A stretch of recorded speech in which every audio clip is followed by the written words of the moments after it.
Ay kızım gül kızım, sana beni kurbanım. Ömrümün bezeyi, evimin çiçeği. Ay atamdan atam, sana kurban adam. Sen bana dayaksan, her zaman o yaksın.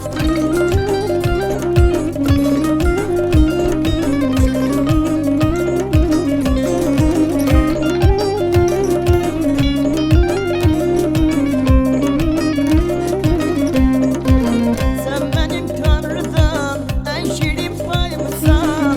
Seher güneşimsen, geceler ayımsan. Varlığımda tattım bu hayatın tadı. Yüreğimde yazdım bu sevincin adını.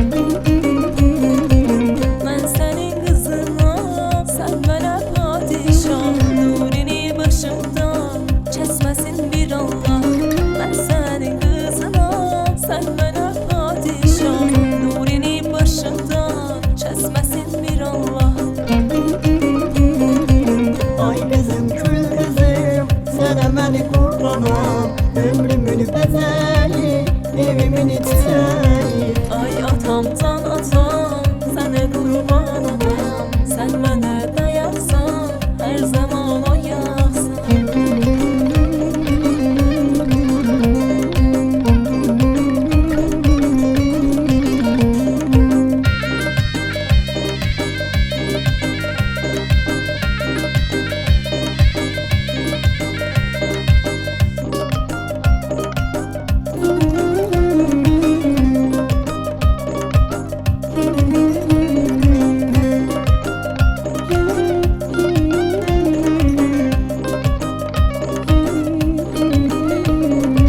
Varlığın derdime dermanını bilirsen, bu canın yolunda kurbanını bilirsen. Varlığınla tattım bu hayatın tadı.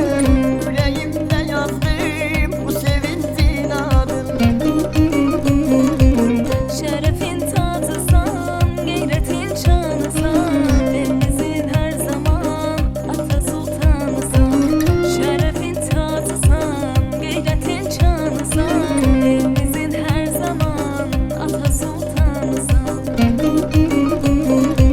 Ay kızım kül kızım, sana beni kurbanım. Ömrümün bezeyi, evimin çiçeği. Ay atamdan atam, sana kurban adam. Sen bana dayaksan, her zaman o yaksın.